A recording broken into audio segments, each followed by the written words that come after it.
नमस्कार मित्रांनो, सिंधुदुर्ग लाईव्हच्या या विशेष फेसबुक लाईव्हमध्ये आपल्या सर्वांचं स्वागत। मित्रांनो, आपल्याला माहिती आहे की कोरोनाचं एक मोठं संकट सध्या कोकणावर घोंगावत आहे आणि यामध्ये कोरोनाचा शिकार होण्याची संख्या ही दिवसेंदिवस वाढते आहे।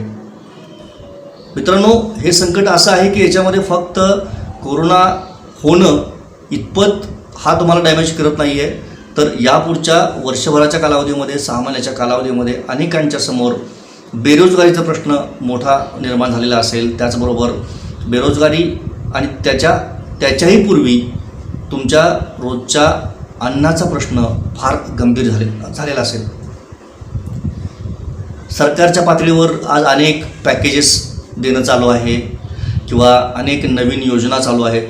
उद्योगांना प्रोत्साहन देण्यासाठी भरपूर कोट्यावधी रुपयाचा निधी घोषित केला जातो आहे, आपण बातम्यांमध्ये ऐकतोय तो। पण या सगळ्या गोष्टी तुम्हाला जर तुमच्यापर्यंत पोहोचायच्या असतील तर आपला इतक्या वर्षाचा अनुभव आपण इथे कामी लावला पाहिजे आणि या पद्धतीनं या पॅकेजची किंवा या सर्व योजनांची किंवा आपल्यापर्यंत मदत पोहोचेल याची वाट बघण्यापेक्षा आपण स्वतः एक चांगला मार्ग निवडणं, एक चांगली दिशा निवडणं हे एक सगळ्यात मोठं आव्हान आणि एक चांगला मार्ग तुमच्या सगळ्यांसमोर आहे। यामध्ये सगळ्यात महत्त्वाची गोष्ट आहे की आपण कोकणामध्ये आपल्याकडे सुपीक जमीन आहे, वातावरण चांगलं आहे, निसर्गाचं एक देणं आपल्याला लाभलेलं आहे आणि या सर्वांचा उपयोग करून आपण अतिशय सकस, अतिशय सात्विक, अतिशय चांगलं असं अन्नधान्य निर्माण करू शकतो, फळे भाजीपाला निर्माण करू शकतो आणि या जोरावर, या संपूर्ण संपदेच्या जोरावर आपण या महाराष्ट्राला एक चांगलं दान देऊ शकतो। आपल्या या कोकणच्या भूमीला जी काही निसर्ग संपदा लाभलेली आहे, जे काही वरदान लाभलेलं आहे, या सगळ्यांचा उपयोग करून आपण जर आपला प्रामाणिकपणा, आपलं कष्ट, आपली मेहनत तिथे जर मार्गी लावली, तिथे कामी आणली तर या महाराष्ट्राला आपण एक फार मोठं दान देऊ शकतो। इतकी ताकद या भूमीमध्ये आहे, या कोकणातल्या प्रत्येक मनगटामध्ये आहे। त्याच दृष्टिकोनातनं आपण आज प्रयत्न करायला हवेत। मित्रांनो, आजवरची परिस्थिती वेगळी होती। गावाकडची जमीन, गावाकडचं घर याची कोणतीही तमा न बाळगता अनेक जण मुंबईमध्ये नोकरी करणं, चाकरी करणं, काही व्यवसाय करणं ह्या सगळ्या गोष्टीमध्ये रमले होते। पण आता लॉकडाऊनच्या या मोठ्या संकटामुळं, कोरोनाच्या या मोठ्या संकटामुळं मुंबईतलं काय जे दुःख आहे ते दुःख आपण पाहतो आहोत आणि या सगळ्यांसमोर आता मोठा पर्याय आहे, तो स्वतःचं पोट कसं भरायचं आणि आपल्या कुटुंबियांचं पोट कसं भरायचं। पण एवढी एक खात्री आहे, आम्हा सगळ्यांनाच तो विश्वास आहे की केवळ आपलं आणि आपल्या कुटुंबाचं नव्हे तर आपण या पूर्ण महाराष्ट्राचं नव्हे देशाचं पोट भरू शकतो। इतपत आपल्या या निसर्गानं जे दान दिलेलं आहे, आपल्या भूमीचं, निसर्गानं जे काही पाण्याचं वरदान दिलेलं आहे, इथल्या हवामानाचं वरदान दिलेलं आहे, यामुळं आपण हे सर्व एक मोठं दिव्य पार करू शकतो आणि एक ऐतिहासिक काम करू शकतो। मला वाटतं की तो निर्णय घेण्याची वेळ आज आलेली आहे। मित्रांनो, आपल्याला माहिती आहे की सिंधुदुर्ग लाईव्ह केवळ बातम्या देत नाही तर आपल्या सुखदुःखात सहभागी असतं। अनेक चांगले उपक्रम यापूर्वी आम्ही घेतलेले आहेत, ज्यात आवर्जून उल्लेख करावा लागेल सिटी ऑन सायकलसारख्या उपक्रमाचा। त्याचबरोबर तुमचं विजन आमचं मिशन हा एक चांगला उपक्रम आम्ही घेतला, जेणेकरून या संपूर्ण जिल्ह्यातल्या अनेकांना आपण दृष्टी दिली। या पातळीवर काम करत असताना याच पद्धतीनं जेव्हा लॉकडाऊन झालं, जेव्हा अनेक लोक उपाशी होते, ज्यांना अन्न मिळत नव्हतं, त्यांच्यापर्यंत अन्नधान्य पोचवलं, अन्न पोचवलं। या सगळ्या बाबींमधनं वाटचाल करत असताना आता पुन्हा एकदा एक चांगलं अभियान घेऊन, एक चांगला विचार घेऊन, एक चांगली भूमिका घेऊन आम्ही सगळेजण तुमच्यापर्यंत येत आहोत आणि तो हाच विचार आहे की या आपल्या भूमीत जे काही सकस आणि जे काही सुबत्तापूर्ण दान दिलेलं आहे या भूमीनं, त्याच भूमीला पुन्हा एकदा आपल्याला एक त्याचीच सेवा करावी लागेल आणि त्या सेवेच्या माध्यमातून आपल्याला इकडे शेती क्षेत्रामध्ये खूप चांगल्या संधी आहेत, खूप चांगलं वातावरण आहे। या सगळ्यांचा वापर करून आपल्याला पुन्हा एकदा आपल्या पायावर उभं राहावं लागेल। मित्रांनो, याच्यामध्ये खूप संधी आहेत, केवळ पोट भरणं एवढाच विषय नाही आहे। अनेक पातळीवर आपण काम करू शकतो। आपले अनेक बांधव आज या संदर्भातलं काही चांगलं काम करतात, काही प्रयोगशील शेतकरी आपण बघतो, काही अत्याधुनिक शेती करणारे शेतकरी बघतो, काही सेंद्रिय शेतीमध्ये काम करतात, काही जण आपल्या इथला कोकणातला शेतीमाल परदेशात नेऊन तो तिकडे त्याला बाजारपेठांनी उपलब्ध केलेले आहे. असे अनेक त्यातले पार्ट्स आहेत, अनेक विभाग आहेत, त्या या सगळ्या पूर्ण या शेतीच्या क्षेत्राला अनेक पैलू आहेत. आता या सगळ्यांचा अभ्यास करणं, कमी वेळामध्ये अभ्यास करणं, कमी वेळामध्ये या सगळ्यांच्यापर्यंत पोहोचणं आणि हे सगळं कौशल्य तुम्ही आत्मसात करणं आणि प्रत्यक्षात शेतीला सुरुवात करणं, इतक्या सगळ्या चांगल्या गोष्टी घेऊन आम्ही आता तुमच्यासमोर येत आहोत. या आमच्या नवीन अभियानाचं नाव आहे कृषी क्रांती. खरंच आपल्याला या कृषीमध्ये क्रांती करायची आहे आणि या क्रांती करण्यासाठी आम्ही सगळेजण तुमच्या सोबत आहोत.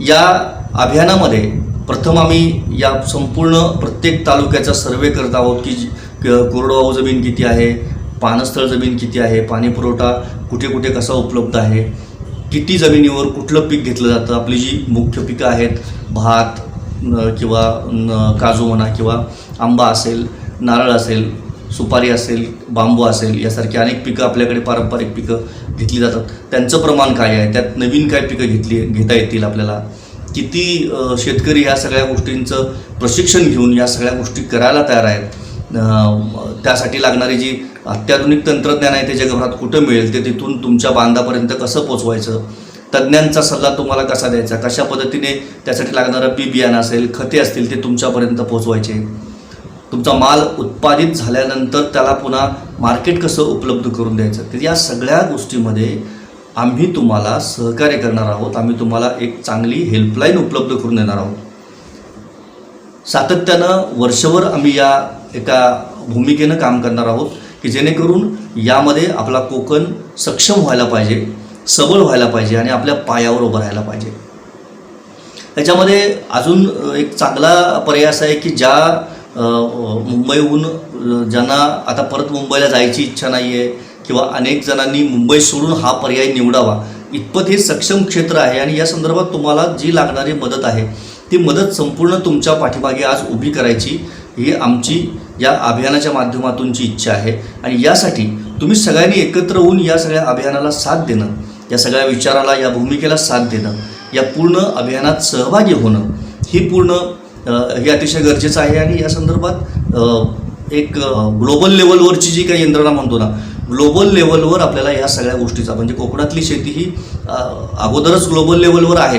ग्लोबल लेवलवर आपण जर बघितलं तर जगभरातले जे काही शास्त्रज्ञ म्हणा किंवा पर्यावरण तज्ज्ञ असतील किंवा त्या संदर्भातले अभ्यास करणारे लोक असतील, ह्या सगळ्यांना कोकण हा प्रचंड आवडलेला आहे. इथे येऊन अभ्यास करण्याची त्यांची तयारी असते, इथे येऊन या सगळ्या स्ट्रक्चरचा वापर करण्याची त्यांची तयारी असते.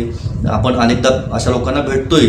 पण या सगळ्या गोष्टीचा एक व्यावसायिक पातळीवर किंवा कमर्शियल लेवलवर आपण यूज करणं, कुठेतरी त्या सगळ्या गोष्टींचा एकत्र समन्वय करणं आणि त्यातनं कोकणचा विकास साधणं ही एक सगळ्यात महत्त्वाची बाब आपण आता या माध्यमातून करतो आहोत.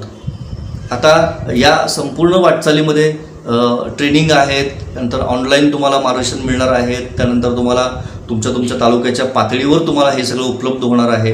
त्यासाठी कुठल्या कर्ज योजना उपलब्ध आहेत, त्यासाठी कुठले विमा कंपन्या तयार आहेत, या सगळ्या तुमच्या शेतीला पूर्ण संरक्षण देण्यासाठी. त्याचबरोबर तुमच्या मालाला कुठे बाजारपेठ उपलब्ध होईल, त्यासाठी काय करावं लागेल, ऑनलाईन विक्रीसाठी कशा पद्धतीनं अत्याधुनिक यंत्रणांची उभारणी करावी लागेल, त्यासाठी काय ट्रेनिंग घ्यावं लागेल, त्या तज्ज्ञांचं ट्रेनिंग तुमच्यापर्यंत पोहोचवणं, या सगळ्या पातळीवर आपण इथे काम करणार आहोत. आणि या संपूर्ण एक कृषी क्रांती ज्याला आपण म्हणू, इतपत या सगळ्या गोष्टीमध्ये एक वेगळी क्रांती होणार आहे. इथले जे काही उत्पादित झालेला माल असेल त्या मालाला एक वेगळी क्रेज असणार आहे. इतर भागासारखा त्याचं काहीतरी हे नसणार आहे. जसं आपण देवगड हापूस म्हणतो, रत्नागिरीचा आंबा म्हणतो, जसं कोकणातल्या आंब्याला एक वेगळं वलय, एक वेगळी व्हॅल्यू जगभरातल्या संपूर्ण देशांमध्ये आहे. त्याच पद्धतीनं एक इथल्या प्रत्येक गोष्टीला, म्हणजे इथलं तांदूळ असेल, इथला काजू असेल, या सगळ्यांचं एक जे वेगळेपण आहे ते वेगळेपण अधिक अधोरेखित करायचं, अधिक ठळक करायचं आणि ते पूर्ण जागतिक पातळीवर आणायचं आहे. या गोष्टी आपल्याला या अभियानाच्या माध्यमातून करायच्या आहेत. आणि या अभियानाच्या माध्यमातून हे सगळं करत असताना इथला प्रत्येक कुटुंबातला प्रत्येक माणूस सक्षम झाला पाहिजे, समृद्ध झाला पाहिजे. हाच एकमेव आमचा या पूर्ण अभियानाचा उद्देश आहे. हे अभियान घेऊन आम्ही लवकरच आपल्यासमोर येत आहोत. यामध्ये कशा प्रकारचं स्ट्रक्चर असेल, काय असेल, याची वेळोवेळी माहिती आम्ही आमच्या न्यूज चॅनलवरून देतच राहू. यात अनेकांच्या मुलाखती होतील, अनेकांचे वेगळे प्रयोग आपल्यासमोर पोहोचवले जातील. एकूणच शेतकऱ्यांच्या बांधापर्यंत पोहोचणारी ही आमची सगळी यंत्रणा असेल. आणि त्या बांधावच्या आत त्याने शेतामध्ये जे काही प्रयोग केलेले आहेत, त्याने कशाप्रकारे हे केलेलं आहे, हे तुमचेच बांधव आहेत, हे आपलेच सगळे बांधव हे सगळं करतायत. त्यांना तर शक्य होते, तर मग आपण काय करत नाही? आणि मग आपण आपली जमीन अशीच मोकळी सोडायची का? त्यामुळं या सगळ्या गोष्टीचा गांभीर्याने विचार करून जर आपण जर नोकरी करतो, मुंबईसारख्या ठिकाणी एखादा माणूस 25,000ची नोकरी करतो, त्याचे 15,000 ते खर्चाने ह्या सगळ्या गोष्टी भागवायला जातात. ठीक आहे, इकडे व्यवसायाची तेवढी उपलब्धता नसल्यामुळं हा पर्याय स्वीकारावा लागतो. पण त्याच्यापेक्षा जर चांगला पर्याय इकडे असेल आणि तुम्हाला जर तुमच्या घरी राहून आपल्या घराचं महत्त्व आज अनेकांना कळालं की आमचं घर किती महत्त्वाचं आहे, आमच्या घरी येणं, आमच्या शेतात येणं हे किती महत्त्वाचं आहे. आणि आमच्या शेतातलं जे सकस पूर्णपणे सेंद्रिय असलेलं जे अन्न आहे, ज्याला खरंच काहीतरी एक सात्विक व्हॅल्यू आहे, ज्याच्यामध्ये प्रोटीन्स, व्हिटॅमिन्स भरपूर आहेत, मिनरल्स भरपूर आहेत, अशा अन्नाचं सेवन करणं, असं अन्न उत्पादन करणं हे खरंच एक मोठं काम आहे. आणि हे काम आपल्या सर्वांच्या माध्यमातून, या अभियानाच्या माध्यमातून होणार आहे. त्यामुळे सर्वांनी आवर्जून अगदी तळमळीनं या अभियानाला हातभार लावावा अशी आमची सर्वांची कळकळीची विनंती आहे. आणि या सर्व बाबीमध्ये जे काही नेटवर्क तयार होईल, त्या नेटवर्कमध्ये एकमेकांना आपण सहकार्य करू, एकमेकांचा अनुभव शेअर करू, एकमेकांची मदत घेऊ. आणि हे सगळं एकत्रित असं नेटवर्क उभा केल्यानंतर मग आपण कोकणची खरी ताकद या जगाला दाखवून देऊ की आमच्यामध्ये ही ताकद आहे. आम्ही आज जर मुंबई चालवू शकतो, मुंबई हलवू शकतो, तर आम्ही आज महाराष्ट्रावर आलेले हे संकटही अशा पद्धतीने आम्ही पुन्हा एकदा पेलू शकतो. ज्या पद्धतीनं भारताचे माजी पंतप्रधान लाल बहादूर शास्त्री यांनी एकेकाळी संदेश दिला होता, एक नारा दिला होता की जय जवान जय किसान. म्हणजे तुम्हाला जर तुमचा देश सुरक्षित ठेवायचा असेल, सक्षम ठेवायचा असेल, तर एक तर तुम्ही तुमची जी सुरक्षा यंत्रणा आहे, म्हणजेच लष्कर आहे, तिला सक्षम करणं हे फार मोठी गोष्ट आहे, फार मोठी गरज आहे. त्या दृष्टिकोनातनं त्यांनी केलं.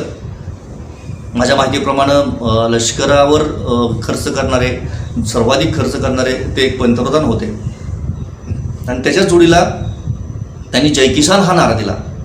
त्या काळी आपल्याला बऱ्याच लोकांना कल्पना असेल की त्या काळी अमेरिकेतनं धान्य यायचं. अमेरिकेतलं जे गहू होतं, ते गहू तिकडे जनावरं पण खात नव्हती, पण आमच्या इकडच्या लोकांना ते पाठवलं जायचं. आणि आमच्या इकडं जेव्हा या सगळ्या गोष्टीवर चर्चा झाली आणि त्याचवेळी शास्त्रीजींनी सांगितलं की हे जर तुम्हाला करायचं नसेल तर मग तुम्हाला काही गोष्टी ह्या सक्षमपणे कराव्या लागतील. त्यातल्या एक गोष्ट अशी होती की त्यांनी काही त्यावेळेस उपवास 1 दिवस करा असंही आवाहन केलं होतं. आणि त्याच जोडीनं शेतकरी हा समृद्ध करा, त्याला ताकद द्या आणि शेतकऱ्याच्या माध्यमातून पुन्हा एकदा अन्नधान्याचं उत्पादन वाढवा आणि आपला देश सक्षम करा, असा एक फार चांगला संदेश त्यांनी त्या काळी दिला होता.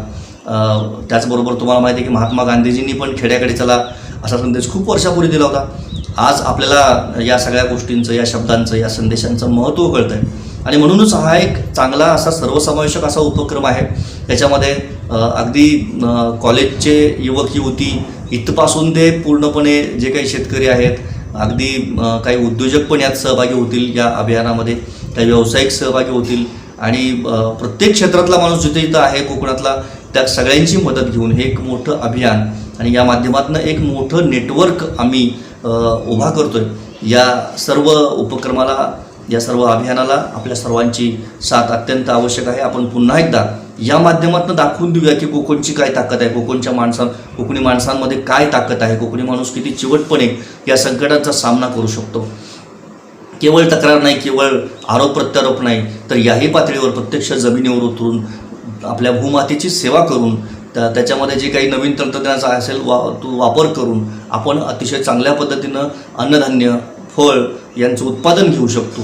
त्याच्यावरचे प्रोसेसिंग जी इंडस्ट्री आहे ती इंडस्ट्री इथे उभारू शकतो. आपल्याकडे भरपूर जमीन उपलब्ध आहे, नैसर्गिक वातावरण भरपूर आहे. इथे आता अनेक लोक इथे कामासाठी उपलब्ध आहेत, त्यांना प्रशिक्षण देऊया, त्यांना तयार करूया, त्यांना घडवूया आणि पुन्हा एकदा आपल्याला कुठंही दुसऱ्या राज्यामध्ये जायला नको रोजगार करण्यासाठी, नोकरी मागण्यासाठी आणि कुणाकडे हात पसरायला नको. त्याच पद्धतीनं आपण अशा पद्धतीनं या यंत्रणेच्या माध्यमातून आपल्याला ज्या काही गरजा लागतात, उदाहरणार्थ आरोग्याची असेल, शिक्षणाची असेल किंवा बाकी आणखीन काही मूलभूत गरजा असतील, त्या गरजा आपण आपल्या आपल्या पातळीवर पूर्ण करू शकतो. इतक्या सक्षमपणे आपण या अभियानातनं कोकण पुन्हा एकदा उभा करणार आहोत. या सर्वांच्या ज्या काही कशा पद्धतीने यातले उपक्रम होतील किंवा कशा पद्धतीने आपण यात सहभागी होऊ शकता, या सूचना वेळोवेळी तुम्हाला आमच्या चॅनलच्या माध्यमातून दिल्या जातील आणि आमचे प्रतिनिधी आहेत प्रत्येक तालुक्यामध्ये, त्यांना तुम्ही या संदर्भात अधिक माहिती विचारू शकता, त्यांच्या संपर्कात राहू शकता आणि या सगळ्याचा एकत्रित परिणाम म्हणून आपण पुन्हा एकदा कोकण हा सक्षम करूया आणि कोकणामध्ये कृषी क्रांती घडवूया. धन्यवाद.